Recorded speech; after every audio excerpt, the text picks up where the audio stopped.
مدد حاصل کرو کس سے؟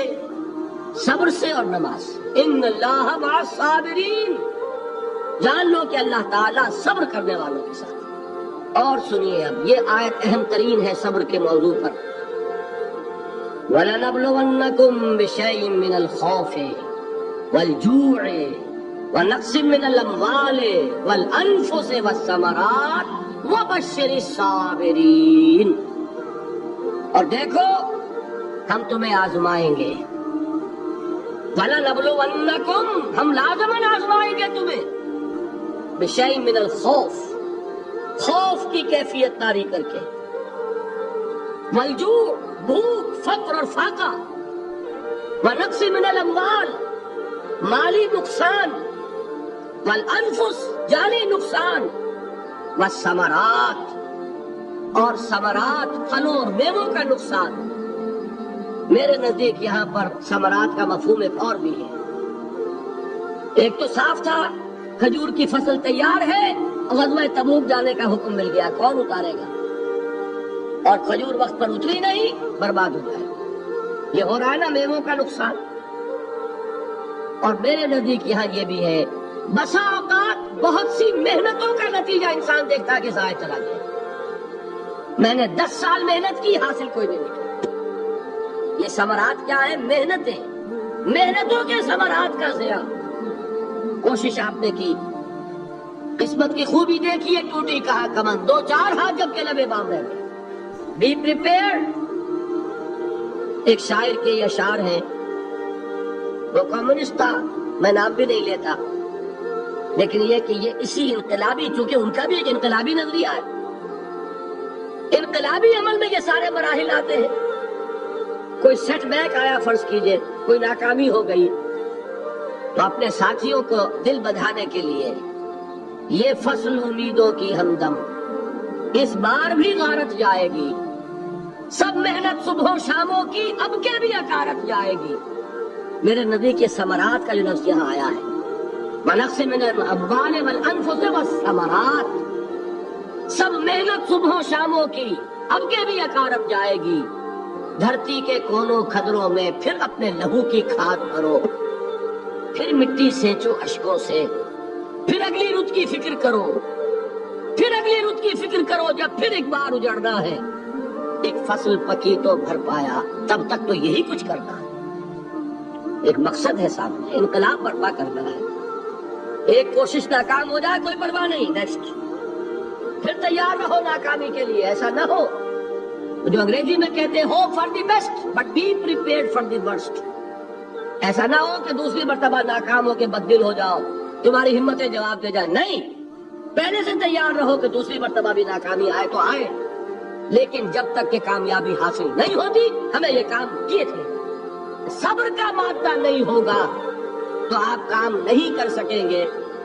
اور اسی کا ایک دوسرا رخ ہے، جب آپ دعوت حق کے لیے کھڑے ہوں گے، پہلا قدم کیا آتا ہے؟ استہزاء، تمسخر، مذاق اڑانا، جس کی میں مثال اب دینا چاہتا ہوں محمد الرسول اللہ صلی اللہ علیہ وسلم کی شخصیت سے۔ دیکھیے ہم کیا اور ہماری بساط کیا، ہم کیا مبلغ ہوں گے، کیا داعی ہوں گے، ہمارے اپنے دامن پر داغ ہوتے ہیں، لیکن یہ کہ محمد الرسول اللہ کے دامن پر کوئی داغ تھا؟ ان کو تو سارے مکے والے الصادق الامین کہتے تھے، نہایت محبوب شخصیت تھے، ان کے لیے تو جا صادق، جا الامین، یہ الفاظ سننے میں آتے تھے، آنکھوں کا تارا۔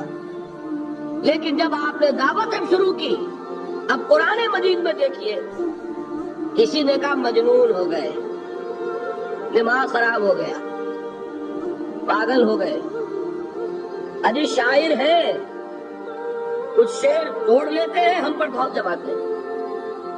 کسی نے کہا ساحر ہے، کچھ جادو سیکھ لیا ہے، یہاں تک کہ ایسے بدبخت بھی پیدا ہوئے، قرآن میں ہے ساحر کذاب، سحر کرنے والا جادوگر نہایت جھوٹا۔ یہ الفاظ کہے جا رہے ہیں کس کی شان میں؟ محمد الرسول اللہ صلی اللہ علیہ وسلم، قرآن میں نقل کیا گیا، یا ایھا الذی نزل علیہ الذکر انک لمجنون۔ کبھی آپ نے اس کا ترجمہ سوچا؟ اے وہ شخص دیکھیے تصور کیجئے حضور جا رہے ہیں، تشریف لے جا رہے ہیں، کسی دعوت میں ہے، تبلیغ میں، یا ویسے ہی تشریف لے جا رہے ہیں، اور کوئی ایک جم گھٹا ہے لوگوں کا، ادھر سے فقرہ آتا ہے، تیر کی طرح لگتا ہے دل میں جا کر محمد کے صلی اللہ علیہ وسلم۔ اے وہ شخص جس کا یہ خیال ہے کہ اس پر کوئی ذکر نازل ہو رہا ہے، ہمارے خیال میں تو تمہارا دماغ خراب ہو گیا۔ یا ایھا الذی نزل علیہ الذکر انک لمجنون، کہا کہ نہیں کہا؟ اور یہ نہ سمجھیے کہ حضور صلی اللہ علیہ وسلم کے قلب مبارک کو تکلیف نہیں ہوتی تھی۔ میں قرآن سے ثابت کروں گا، میں کہیں کوئی کہانیاں بیان نہیں کرنا چاہتا۔ قرآن نے کہا وَلَقَدْ نَعْلَمُ أَنَّكَ يَضِيقُ صَدْرُكَ بِمَا يَقُولُونَ، اے نبی ہمیں خوب معلوم ہے صلی اللہ علیہ وسلم کہ جو کچھ یہ لوگ کہہ رہے ہیں اس سے آپ کا سینہ بھجتا ہے، یہ جو گھٹن ہوتی ہے، صدمہ ہوتا ہے۔ اَنَّكَ يَضِيقُ صَدْرُكَ بِمَا يَقُولُونَ، ہمیں خوب معلوم ہے کہ جو کچھ یہ باتیں آپ کو سننی پڑ رہی ہیں، یہ کڑوی کسیلی باتیں، یہ جو فکرے چست ہو رہے ہیں، استہزاء ہو رہا ہے، تمسخر ہو رہا ہے۔ سورہ ہجر میں ہے، ایک جگہ کھڑے ہوئے لوگ قرآن کا مذاق اڑا رہے ہیں، بھائی فلاں آیت تم لے جانا، فلاں آیت میری ہوگی، اس کے ٹکڑے کر رہے ہیں، اس کے ٹکڑے حصے بکھرے کر کے قیمہ بنا کر ان آیات کا تمسخر اڑا رہے ہیں۔ ایک جگہ قرآن مجید میں مذکور ہے کہ فرشتوں کا مذاق اڑ رہا ہے، بھائی یہ دیکھو محمد نے کہا ہے صلی اللہ علیہ وسلم کہ جہنم پر تو کل 19 فرشتے ہیں، علیہا 19 قرآن میں آیت نازل ہوئی۔ ایک پہلوان کہتا بھائی 10 کو تو میں سنبھال لوں گا، باقی 9 کا تم انتظار کر لو۔ یہ باتیں آ رہی ہیں حضور کے کانوں میں۔ کلام الہی کے ساتھ کیا سلوک ہو رہا ہے، مجھ پر کیا فکرے جست کیے جا رہے ہیں، مجھ پر جس طریقے سے استہزاء اور تمسخر کا رویہ اختیار کیا گیا ہے، دل بھج رہا ہے، دل میں صدمہ ہے۔ دیکھیے سورہ نون ہے، اور میرے نزدیک یہ دوسری وحی ہے جو حضور پر نازل ہوئی ہے، اس کی ابتدائی آیات نون والقلم وما یسطرون ما انت بنعمت ربک بمجنون وان لک لاجرا غیر ممنون وانک لعلی خلق عظیم فستبصر ویبصرون بأیکم المفتون ان ربک هو یعلم بمن ضل عن سبیلہ وهو اعلم بالمہتدین۔ نون قسم ہے قلم کی اور جو کچھ یہ لکھتے ہیں، اے نبی آپ اپنے رب کی نعمت سے مجنون نہیں ہیں۔ یہ کیوں کہا جا رہا ہے؟ حضور کو جو صدمہ پہنچا ہے وہی نازل ہوئی ہے دل جوئی کے لیے، تسلی کے لیے۔ آپ کیوں برا منا رہے ہیں؟ اے نبی آپ کیوں صدمہ اور رنج اور اندوہ محسوس کر رہے ہیں؟ ان بدبختوں کے کہنے سے کوئی آپ مجنون ہو جائیں گے؟ مانتا بے نعمت ربک بمجنون وَإِنَّ لَكَ لَأَجْرًا غَيْرَ مَمْنُونٍ، آپ کو جو یہ صبر کرنا پڑ رہا ہے، آپ کو جو یہ جھیلنا پڑ رہا ہے، اس کی وجہ سے آپ کو وہ اجر ملے گا جس کا سلسلہ کبھی منقطع نہیں ہوگا۔ وَإِنَّكَ لَعَلَىٰ خُلُقٍ عَظِيمٍ، اور اے نبی آپ تو خلق عظیم کے حامل ہیں۔ آپ کا اخلاق، آپ کا کردار، آپ کی سیرت، آپ کی شخصیت میں طہارت، نفاست، پاکیزگی، آج تک دنیا میں کوئی پاگل، کوئی مجنون ایسا بھی دیکھا؟ یہ ساری باتیں اللہ تعالیٰ حضور کی دلجوئی کے لیے فرما رہے ہیں۔ اس سے آپ اندازہ کیجئے کہ کتنا صدمہ ہوتا ہوگا۔ یہی ہے، اس ساری چیز کو جمع کیجئے تو یہ چیز کیا ہے؟ وَاصْبِرْ عَلَىٰ مَا يَقُولُونَ وَاهْجُرْهُمْ هَجْرًا جَمِيلًا، صبر کرو اے نبی، صبر کرو اے محمد صلی اللہ علیہ وسلم، جھیلو اور برداشت کرو اس پر جو یہ کہہ رہے ہیں۔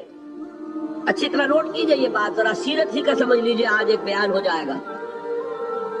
یوں سمجھیے جب حضور نے یہ کہا کہ مجھ پر وحی نازل ہوئی، فرشتے سے ملاقات ہوئی، تو اب وہ چہمے گوئیاں شروع ہو گئی، معلوم ہوتا دماغ خراب ہو گیا۔ دیکھیے ہم نہیں کہتے تھے یہ جا کے غار حرا میں بیٹھتے ہیں، کئی کے دن رہتے ہیں، بھوکے رہتے ہیں، وہ خشکی چڑھ گئی نا آگے۔ یہ جس طرح کی باتیں دنیا میں آج ہوتی ہیں اسی طریقہ کی باتیں ہوتی ہیں۔ عتبہ ابن ربیعہ ایک مرتبہ آتا ہے، کیونکہ قریش کے بڑے لوگوں میں سے تھا، تو قریب آ کر بڑی اپنائیت کے ساتھ، بڑی شفقت کے ساتھ، بڑے بزرگانہ انداز میں کہتا ہے بھتیجے، حضور سے، بھتیجے اگر واقعی کسی بدروح کا سایہ ہو گیا ہے تم پر، تو آسیب آ گیا ہے تو مجھے بتا دو، میرے بہت سے عاملوں سے تعلقات ہیں، میں کسی کو بلا کر یہ تمہاری بدروح دور کر دوں گا۔ اب آپ سوچئے کیا بیتی ہوگی حضور کے دل پر۔ یہ وہ کیفیات ہیں، اور یہ نوٹ کر لیجئے 4 برس تک یہی شکل رہی ہے۔ مخالفت اسی نوع سے ہوئی ہے جس کو کہتے ہیں فزیکل پرسیکیوشن، جسمانی تشدد، وہ پہلے 4 سال نہیں ہوا۔ اس کی وجہ کیا ہے کہ در حقیقت جب بھی کبھی کوئی ایسی دعوت اٹھتی ہے، اب مجھے اجازت دیجیے میں ایک لفظ انقلاب یہاں استعمال کروں، انقلابی دعوت۔ کل میں نے کہا تھا نا، ایک ہوتی ہے خالص مذہبی تبلیغ، ایک ہوتی ہے انقلابی تبلیغ۔ مذہبی تبلیغ کی سب سے بڑی مثال عیسائیت کی تبلیغ، اور انقلابی تبلیغ کی سب سے بڑی مثال اشتراکی تبلیغ۔ میں باہر سے مثالیں دے رہا ہوں، اندر سے نہیں دینا چاہتا۔ آگے یہ کہ ہی قدر گفتے باقی فکر کن، آگے انسان اپنی عقل سے کام لے، سوچے، غور و فکر کرے۔ تو یہ انقلابی تبلیغ تھی محمد الرسول اللہ صلی اللہ علیہ وسلم۔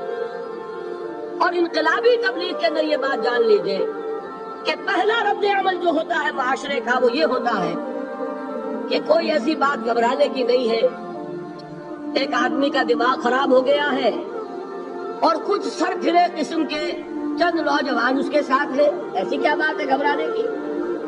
پوچھتے خاک ہے، بس ان کو چٹکیوں میں اڑاؤ۔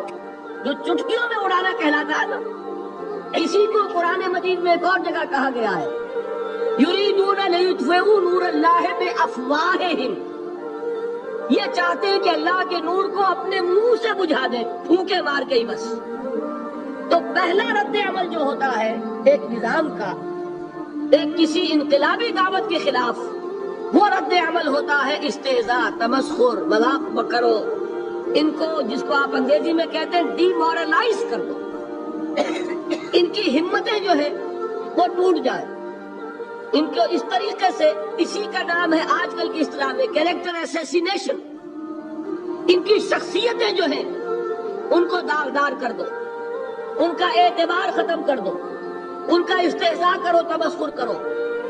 اور یہ میں آپ سے عرض کر رہا ہوں اس وقت ایک گنا فخر کے ساتھ اور اللہ تعالیٰ کا شکر ادا کرتے ہوئے کہ میں نے جو کام بھی کیا ہے اس وقت پاکستان میں، آپ نے اخبارات میں دیکھا ہوگا، بڑا دقیانوسی مولوی ہے، بیگ بات کا رد عمل جو ہوا وہ آپ کے علم میں ہوگا، بڑے جو یہ جدید ہمارے روشن خیال قسم کے جو صحافی ہیں، اگر کہیں آپ نے پڑھا ہو جس طرح استہزاء ہوا ہے، جس طرح مذاق اڑایا گیا ہے، جو الفاظ استعمال کیے گئے ہیں، وہ میرے نزدیک بہت بڑی سند ہے جو اللہ کے ہاں جا کر پیش کروں گا کہ اللہ تیرے دین کے لیے۔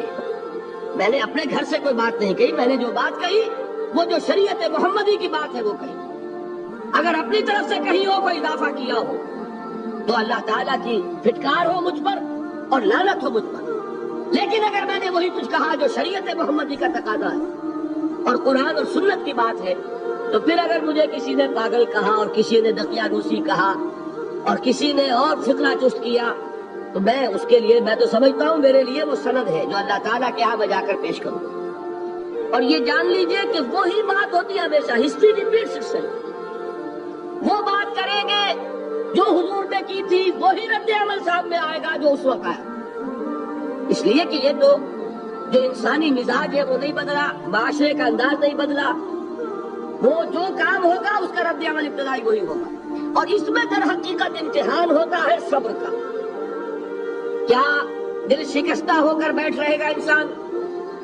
ہمت جواب دے جائے گی، کمر ٹوٹ جائے گی، قوت ارادی اور عزیمت جو ہے مزمحل ہو جائے گی، پھونکوں سے چراغ بجھ جائے گا۔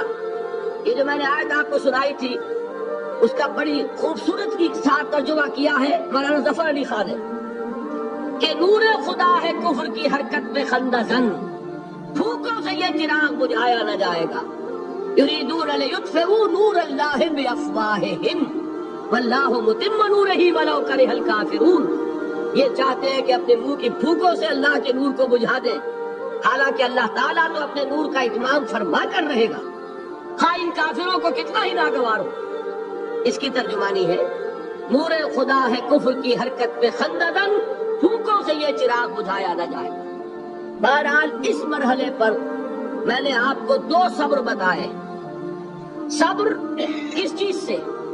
اپنا کیریئر دنیاوی جو بھی آپ حاصل کر سکتے تھے۔ ذہین آدمی ذہانت لگائے گا تو دین کی دعوت دے گا ایٹ دی انٹلیکچوئل لیول، اور یہ بات جان لیجئے کہ یہ چیز دنیا میں کسی کمائی کا ذریعہ نہیں بن سکتی، اسے قربانی دینی پڑے گی کیریئر کی، اپنے مفادات کی، تب کام کر سکے گا۔ عام آدمی وقت لگائے گا، صلاحیتیں صرف کرے گا، اپنی وہی اس وقت سے اور توانائی سے پیسہ بنا سکتا تھا۔ آج کل تو آپ کو معلوم ہے کہ بڑی سادی ہو گئی ہے یہ حساب کتاب کی بات، بہت سادہ۔ ایک انسکلڈ لیبرر کا 1 گھنٹہ برابر ہے اتنے روپے کے، ایک اسکلڈ لیبرر کا 1 گھنٹہ برابر ہے اتنے روپے کے۔ آپ تو ہر چیز کاؤنٹ کر سکتے ہیں، میئر کر سکتے ہیں۔ جو شخص 1 گھنٹہ لگا رہا ہے اس نے کچھ پیسہ خرچ کیا ہے نا، اسی وقت کو لگا کر وہ پیسہ بنا تھا، اسی ذہانت اور صلاحیت سے وہ کمائی کرتا۔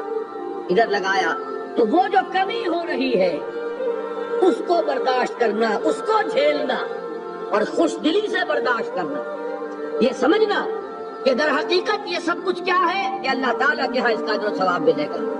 یہ صبر کا ایک رخ، اور استہزاء ہو، تمسخر ہو، مذاق اڑے، فقرے چست ہو، دقیانوسی کہا جائے، ریئیکشنری کہا جائے، یہ بڑے ریئیکشنری ہیں، یہ بڑے پچھلے زمانے کے لوگ ہیں، اگلے وقتوں کے ہیں یہ لوگ، انہیں کچھ نہ کہو، جو کہا جائے سنو۔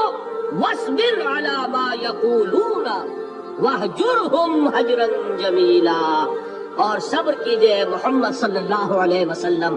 دیکھیے کوئی پہلو ایسا نہیں ہے جس میں ہمیں ہدایت قرآن مجید سے اور سیرت محمد صلی اللہ علیہ وسلم سے مل نہ جائے۔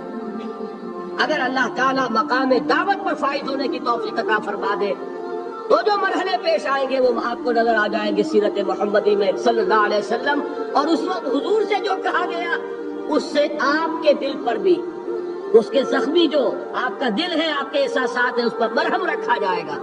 وَلَقَدْ نَعْلَمُ أَنَّكَ يَضِيقُ صَدْرُكَ بِمَا يَقُولُونَ، ہمیں خوب معلوم ہے کہ جو کچھ آج تمہیں سننا پڑ رہا ہے اس سے تمہارا سینہ بھجتا ہے، تمہیں رنج اور صدمہ ہوتا ہے، لیکن وَاصْبِرْ عَلَىٰ مَا يَقُولُونَ، جو کچھ یہ کہہ رہے ہیں اس پر صبر کیجئے، اس کو جھیلیے اور برداشت، یہ عادت پڑے گی۔ معاشرے کی درستی کے لیے ضروری ہے کہ بدلاؤ۔ ایک تھپڑ اس نے لگایا ہے تو تھپڑ اس کے لگے تو اس کے بھی 14 طبق روشن ہو، تاکہ کسی اور کو تھپڑ مارنے کی ضرورت اس میں نہ ہو۔ یہ صحیح ہے کہ معاشرے کی درستی اسی میں، لیکن جو دعوت کا معاملہ ہے بالکل جدا ہے، اس کے قانون اور ہے۔ حضرت مسیح کے الفاظ کیا تھے یا نہیں، بہرحال انجیل میں یہ ہے، اور میں جو بات عرض کر رہا ہوں یہ ہے کہ وہ بالکل صحیح ہے۔ مقام دعوت کے دوران یہی طرز عمل صحیح ہے، اور یہی طرز عمل محمد رسول اللہ نے صلی اللہ علیہ وسلم اپنے ساتھیوں کو تلقین فرمایا۔ وہ کیا ہے؟ وہ الفاظ جو ہے انجیل کے وہ یہ ہے کہ اگر کوئی تمہارے داہنے گال پر تھپڑ مارے بایاں بھی پیش کر دو، اگر کوئی تمہارا چغا لینا چاہے نالش کر کے تو تم اس کو کرتا بھی اتار کے دے دو، اگر کوئی تمہیں بیگار میں 1 کوس لے کے جانا چاہے تم 2 کوس اس کے ساتھ جاؤ۔ اس پر کہا گیا کہ یہ بڑی غیر فطری تعلیم ہے، یقیناً قانون کے اعتبار سے غیر فطری ہے، دعوت کے اعتبار سے یہ لازمی ہے۔ یہی دعوت کا یہی قانون ہے جو 12 برس تک مکے میں محمد رسول اللہ نے نافذ کیا۔ صحابہ کو کیا حکم تھا؟ تمہیں کتنا ہی مارا جائے تم جواب میں کوئی کارروائی نہیں کر سکتے، نو ریزسٹنس، نو ریٹیلیشن۔ ریزسٹنس تو ہے، پیسو ریزسٹنس۔ ریزسٹنس کیا ہے؟ کہ پیچھے مت ہٹنا۔ وہ سارا دباؤ کیوں دے رہے تھے کہ تم اپنا تعلق منقطع کرو محمد سے صلی اللہ علیہ وسلم، تم توحید کو چھوڑو، اپنے آبائی دین میں آؤ۔ اسی کے لیے پریشرائز کر رہے تھے نا۔ حضرت بلال کو مار رہا ہے امیہ ابن خلف، حضرت خباب بن الارت رضی اللہ تعالیٰ عنہ کو دہتے ہوئے انگارے زمین میں بچھا کر اور اس کے اوپر ننگی پیٹھ لٹا دیا۔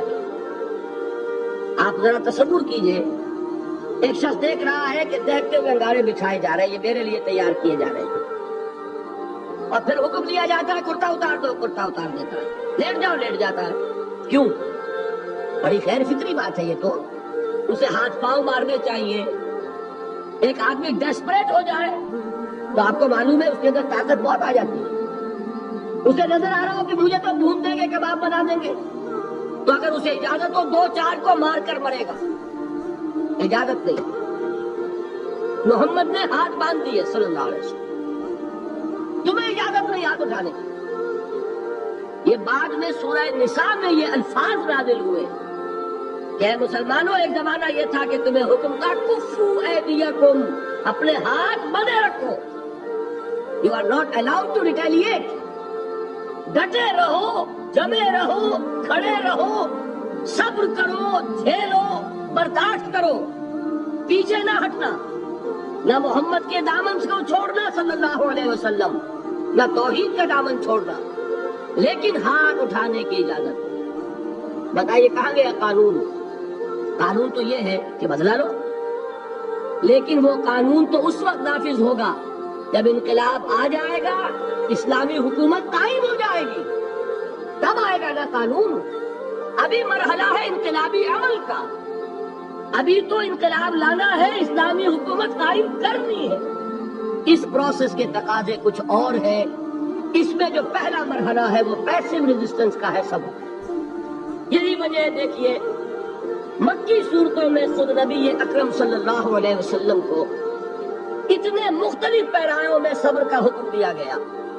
کچھ مثالیں میں دے چکا ہوں، بھلے ربے کا فصبر، اسی طریقے سے وَاصْبِرْ كَمَا صَبَرَ أُولُو الْعَزْمِ مِنَ الرُّسُلِ،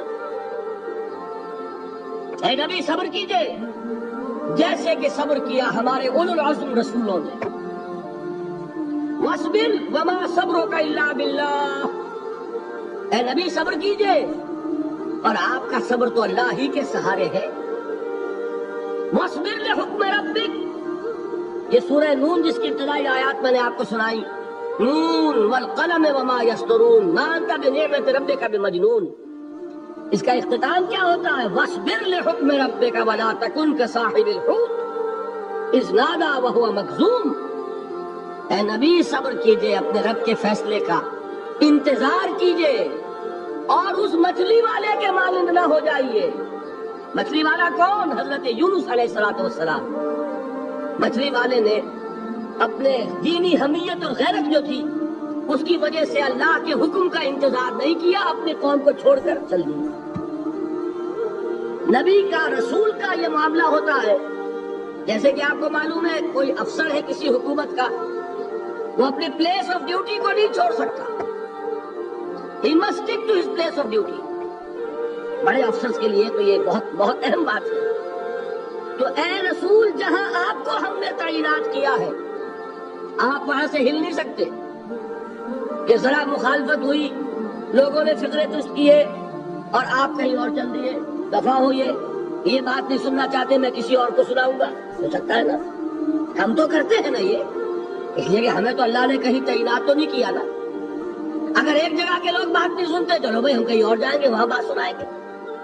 لیکن رسول کا معاملہ ہوتا ہے جو اس کی پلیس آف اپوائنٹمنٹ ہے، he cannot leave his place without the express permission of Allah subhanahu wa ta'ala۔ آپ نے یہ سنا ہوگا، سیرت کی تقاریر میں پڑھا ہوگا کہ مدینے کی طرف ہجرت کی اجازت حضور نے تمام صحابہ کو دے دی، خود منتظر رہے جب تک کہ اللہ کی طرف سے اجازت نہیں آتی۔ حضرت ابو بکر پوچھتے رہتے تھے حضور اجازت آ گئی کہ نہیں؟ ابھی نہیں آئی۔ حضور اذن آ گیا؟ نہیں آیا، ابھی نہیں آیا۔ حبشہ کی طرف سب کو بھیج دیا، اجازت دے دی جو جانا چاہے چلا جائے۔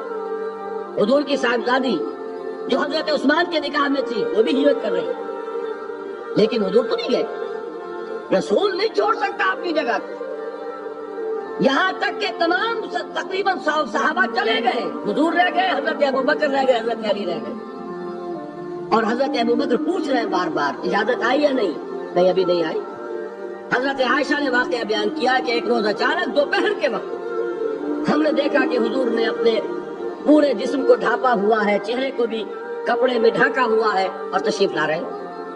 یہ اس میں تعجب کی بات یہ کہ عرب میں آج بھی آپ کو معلوم ہے کہ یہ چیز جو ہے ان کی روایات کے خلاف ہے کہ دوپہر کے وقت کوئی کسی سے ملنے جائے. یہ وقت جو ہے قیلولے کا ہے، آرام کا ہے. آج کل وہ عصر اور ظہر کے مابین کا وقفہ، تو این ٹھیک دوپہر کے وقت تشریف لائے حضور. آپ نے آ کے حضرت ابوبکر سے فرمایا کہ اجازت آ گئی ہے. اس میں ایک قصہ تھوڑا سا اور بتا دوں، بہت دلچسپ ہے اور بہت ہمارے لیے سبق آموز ہے.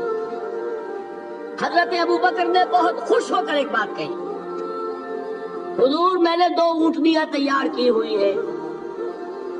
یعنی اب آپ چلو تو سوچتے تھے نا شاباش ملے گی کہ میں نے تیاری کی ہوئی ہے.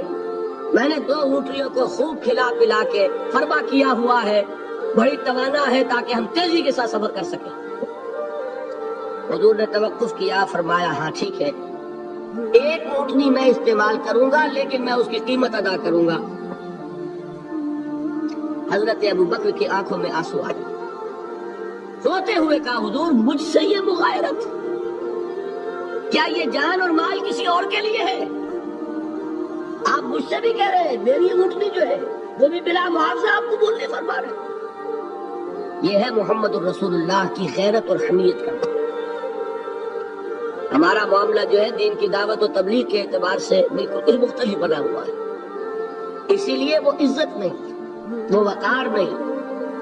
یہاں یہ حال ہے کہ حضور کے خسر ہیں، جان نثار ہیں، یار غار ہیں، سب کچھ ہے، لیکن وہاں بھی یہ معاملہ ہے کہ ٹھیک ہے اونٹنی کی قیمت ادا کریں. بہرحال میں جو عرض کر رہا تھا وہ یہ ہے کہ چونکہ رسول کو اجازت نہیں تو فرمایا گیا وَاصْبِرْ لِحُکْمِ رَبِّكَ وَلَا تَكُنْ كَصَاحِبِ الْحُوتِ. دیکھنا وہ جو یونس علیہ السلام جو انہوں نے کیا تھا، اجازت آئے بغیر وہ اپنی قوم کو چھوڑ کر کسی اور وجہ سے نہیں گئے تھے دین کی حمیت اور غیرت کی وجہ سے. یہ بدبخت بات سننے کو تیار نہیں ہے تو دفع ہو، میں کہیں اور جا کر اللہ کی بات کو کہیں سناؤں گا، لیکن اجازت کے بغیر نہیں جا سکتے. یہی وجہ ہے کہ پکڑ ہوئی، گرفت ہوئی اور مچھلی کے پیٹ میں رہے. وہاں وہ لا الہ الا انت سبحانک انی کنت من الظالمین، اور وہاں سے پھر اللہ تعالیٰ نے نجات دی. مچھلی نے انہیں اگل دیا ساحل کے اوپر. یہ ایک لمبی بات ہے. تو یہاں حضور سے کیا کہا گیا؟ صبر کی. اب دیکھیے ایک بات عجیب ہے، یہ ربط اپنے ذہن میں رکھیے. اللہ تو صبر کی تلقین کر رہا ہے اپنے رسول کو، اور رسول یہی تلقین کر رہے ہیں اپنے صحابہ کو. صبر کرو، جھیلو، برداشت کرو، ہاتھ مت اٹھانا، کوئی جوابی کارروائی نہیں ہوگی، بلکہ اپنے اوپر جھیلو جو کچھ جھیلنا ہے، ڈٹے رہو، پیچھے مت ہٹنا، یہ صبر ہے. لیکن ہاتھ اٹھانے کی اجازت نہیں. چنانچہ اب ذرا چشمے تصور سے دیکھیے، ابو جہل اس نے جو بدترین روش اختیار کی، وہ ایک خاندان تھا حضرت یاسر، ان کی اہلیہ حضرت سمیہ، اور ان کے فرزند حضرت عمار رضی اللہ تعالی عنہم. یہ غلام نہیں تھے. حضرت سمیہ تو کنیز تھی لیکن یاسر غلام نہیں تھے. ان کی کہانی یہ ہے، واقعہ یہ ہے کہ یہ بہت نیک آدمی تھے. یاسر یمن کے باشندے. انہیں کو خواب میں بشارت ہوئی کہ نبی کا ظہور ہونے والا ہے مکے میں، جاؤ شاید ان کے قدموں تک پہنچ جاؤ. جیسے حضرت سلمان فارسی کی بات میں نے آپ کو بتائی، وہ تو خواب کی بشارت نہیں تھی، وہ ان کے غور و فکر کا معاملہ تھا. انہوں نے وہ جو آگ کی پوجا پاٹ ہے اس کو چھوڑا اور سفر کیا، اور پھر انہیں خبر دی ایک راہب نے کہ کھجوروں کی سرزمین میں آخری نبی کا ظہور ہونے والا ہے، جاؤ شاید قسمت یابی کرے. انہیں خواب آیا تھا. یہ یمن سے ترک وطن کر کے مکے آ گئے. ابو جہل کا ایک چچا تھا، بہت شریف النفس انسان، اس کے ساتھ معاہدہ کیا حلیف بن کر، اور وہ مکے میں رہنے لگے. اس لیے کہ نوٹ کر لیجئے، مکہ اس وقت ایک قبیلے کا شہر تھا، صرف قریش. یا کرشی رہ سکتا تھا وہاں، یا کرشی کا حلیف. اگر کسی کے ساتھ اس کی، جیسے آپ کو معلوم ہے یہاں کاروبار وغیرہ کرنے میں سعودی عرب میں شراکت جو ہے وہ کسی لوکل سعودی کے ساتھ ہوگی تو آپ کر سکتے، وہ کفیل ہے، ورنہ آپ کچھ نہیں کر سکتے. اسی طرح کی بات وہاں تھی کہ اگر تو کسی قرشی نے آپ کو امان دی ہوئی ہے تو آپ رہ سکتے ہیں مکے میں، ورنہ نہیں. یا تیسرے قرشی کا غلام، غلام تو ملکیت ہی ہے اس کی، جیسے بھیڑ بکری ہے کسی قرشی کے، اسی طرح اس کے غلام ہے. یہ 3 کیٹیگریز تھی انسانوں کی مکے میں. اسی کو نوٹ کیجئے کہ جو بیچارے غلام تھے وہ سب سے زیادہ ستائے گئے، اس لیے کہ غلاموں کے تو حقوق ہی کوئی نہیں تھے. ان کو تو اگر کوئی شخص اپنے غلام کو ذبح کر دیتا تھا تو بھی کوئی پوچھنے والا نہیں. بالکل ایسے ہی ہے نا، آپ کی بکری آپ نے ذبح کی، گوشت کھا لیا، کوئی آپ سے کوئی پوچھ سکتا؟ جب ملکیت ہے، آپ کی بکری آپ کی تھی، آپ نے ذبح کر دی. غلام آپ کی ملکیت تھا، آپ نے ختم کر دیا. کوئی اس میں جرم نہیں، کوئی باس پرس نہیں. یہ تھا حال غلاموں کا. بلال غلام تھے، ابو فقی غلام تھے، زنیرہ ایک کنیز تھی. ان کو جو ماریں پڑی ہے اس کا آپ کو معلوم ہے. حضرت بلال کے ساتھ جو کو سمیہ ابن خلف نے کیا، کہ جس طریقے سے کہ حیوانوں کی لاشیں جو ہے کھینچ کر گھسیٹ کر لے جائی جاتی ہیں، ان کی گردن میں رسی ڈال کر گھسیٹتے، اسی طریقے سے حضرت بلال کے گردن میں رسی ڈال کر پھر دوپہر کے وقت مکے کی سنگلاخ گلیوں کے اندر گھسیٹا جاتا تھا. نیچے زمین جل رہی ہے توے کی طرح، اور ویسا بھی ہوتا تھا کہ چٹ لٹا دیا اوپر سے وہ آگ مکے کا، کہ سورج جو ہے ذرا نوٹ کیجئے، آگ برسا رہا ہے، نیچے زمین توے کی طرح جل رہی، اور ایک بھاری سل بھی لا کر جو ہے سر پر رکھ دی، چھاتی پر رکھ دی گئی ہے کہ آواز نہیں نکل رہی، جھاگ نکل رہے منہ سے. لیکن اس حال میں بھی احد احد احد، ایک ایک اللہ، قل هو اللہ احد، الفاظ دیکھو. یہ ہے وہ صبر، یہ ہے وہ صبر. صبر علی الابتلاء، صبر علی الایذاء. یہ ابتلاء اور ایذاء پر صبر ہے. جھیلو، برداشت کرو، تو توحید پر قائم رہو، محمد کی رسالت کے اقرار کرتے رہو صلی اللہ علیہ وسلم، لیکن ہاتھ نہیں اٹھانا. اب میں آپ کو بتا رہا تھا یہ تو غلام تھے، یہ جو تھے یاسر، یہ حلیف تھے، غلام تو نہیں تھے نا. البتہ وہ ابو جہل کے چچا کی کنیز تھی یہ سمیہ، انہوں نے اجازت لے کر ان سے نکاح کر لیا. یہ تو کنیز رہیں گی. بیٹا جو ہوا وہ بھی ایک طرح سے، جب کنیز زیادہ ہے تو غلام ہو گیا، عمار ابن یاسر. وہ جو شخص تھا بہت شریف النفس ابو جہل کا چچا، وہ مر گیا. اب ابو جہل جو ہے اس خاندان کا سربراہ ہے، لہذا یہ تینوں جو افراد ہیں وہ اس کے رحم و کرم پر ہے. یاسر کو بھی پروٹیکشن اگر ہے تو ابو جہل کی ہے، ابو جہل جو چاہے کرے. اور سمیہ تو کنیز ہے ہی، اس کا تو کوئی حق ہے ہی نہیں، جو چاہے کرے. اور عمار ان دونوں کا بیٹا ہے، لہذا بدترین معاملہ کیا ابو جہل نے ان 3 افراد کے ساتھ. حضرت سمیہ کے ساتھ جو کچھ کیا گیا ہے آپ اس کا تصور نہیں کر سکتے.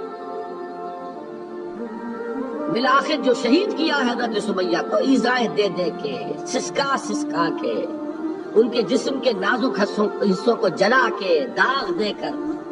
کہتا کیا تھا؟ ایک دفعہ کہہ دو کہ میرا جو یہ بت ہے یہ بھی الہ ہے، مان لو، میں چھوڑ دوں گا. تنگ آ گیا، کسی طریقے سے ایک دفعہ کہہ دو میں چھوڑ دوں گا. لیکن یہ میاں بیوی حضرت یاسر اور حضرت سمیہ رضی اللہ تعالی عنہما، یہ ہے ثبات، یہ ہے صبر، یہ ہے استقلال. ایک مرتبہ بھی کہنے کے لیے تیار نہیں، جو چاہو کر لو، اب ہم تو اس سے پیچھے نہیں ہٹے. تنگ آ کر اس نے حضرت سمیہ کی تو شرمگاہ میں برچھا مارا اور شہید کیا. حضرت یاسر کے بارے میں ایک روایت یہ ہے، ستا ستا کے، تنگ کر کر کے، آخر کار جو ختم کیا، انہیں شہید کیا کس طرح؟ 4 سانڈ اونٹ جوان، ان سے رسے باندھے، ایک رسے سے ایک بازو باندھا، دوسرے سے دوسرا بازو باندھا، تیسرے سے ایک ٹانگ باندھی، چوتھے سے دوسری ٹانگ باندھی، اور چاروں کو دوڑایا ہے کہ جسم کے برستے ہوئے. اس حال میں کیا ہو رہا تھا وہ میں بتا رہا ہوں کہ اللہ تو تاکید کر رہا اپنے نبی کو، اصبر وَلِرَبِّكَ فَاصْبِرْ وَاصْبِرْ عَلَىٰ مَا يَقُولُونَ وَاصْبِرْ وَمَا صَبْرُكَ إِلَّا بِاللَّهِ وَاصْبِرْ لِحُكْمِ رَبِّكَ وَلَا تَكُنْ كَصَاحِبِ الْحُوتِ. اس وقت سامنے سے حضور گزرتے تھے جبکہ آل یاسر کے ساتھ یہ معاملہ ہو رہا ہے. کیا فرماتے تھے؟ اصبروا یا آل یاسر فإن موعدکم الجنہ. اے یاسر کے گھر والوں صبر کرو، جھیلو، اس لیے کہ تمہارے وعدے کی جگہ جنت ہے. اللہ تعالیٰ ادھر آنکھ بند ہوگی ادھر جنت میں تمہارا داخلہ ہو جائے گا. یہ ہے تواصوا بالصبر والعصر ان الانسان لفی خسر. یہ تواصوا بالصبر پر کون عمل کر رہا ہے؟ محمد الرسول اللہ صلی اللہ علیہ وسلم. اس میں بھی ایک بات ہے، وہ بھی سمجھ لیجئے، دین میں جہاں عظیمت ہے رخصت کا پہلو بھی ہے. یہ جو نوجوان تھے، یہ بوڑھے والدین کا تو وہ مقام ہے، یہ رتبہ بلند ملا جس کو مل گیا. ہر مدعی کے واسطے دار و رسم کہا، حضرت سمیہ اور حضرت یاسر. نوٹ کیجئے، میں ایک اعتبار سے کہا کرتا ہوں سید الشہداء یہ بنے کہ نہیں بنے، ان کو جو فوقیت حاصل ہوئی، الفضل للمتقدمین، سب سے پہلی جان دینے والی یہ خاتون اور سب سے پہلے جان دینے والا اللہ کے لیے، توحید کے لیے، محمد کی رسالت کے لیے صلی اللہ علیہ وسلم. دے تو بھی محمد کی صداقت کی گواہی. یہ صداقت کی گواہی دیتے ہوئے انہوں نے اپنی جانیں دے دی. لیکن جو نوجوان عمار ہے اس نے رخصت کی راہ اختیار کی، جھیلا نہیں گیا، برداشت نہیں ہو سکا. ایک مرتبہ کلمہ کفر زبان سے نکال دیا، ابو جہل نے چھوڑ دیا. لیکن اب پشیمانی طاری ہوئی ہے، میں کیا کر بیٹھا. اس کے بعد انہوں نے اپنے آپ کو ایک ستون سے باندھ لیا کہ حضور ہی آ کر مجھے اگر یہاں سے کھولیں گے تو میں کھلوں گا، ورنہ میں یہی اپنے آپ کو ہلاک کر دوں گا، مجھ سے کیا ہوگا. حضور خود تشریف لائے، دست مبارک سے کھولا، کہا کہ یہ بھی دین میں اجازت ہے، کلمہ کفر کہہ کر جان بچا لینے کی اجازت ہے.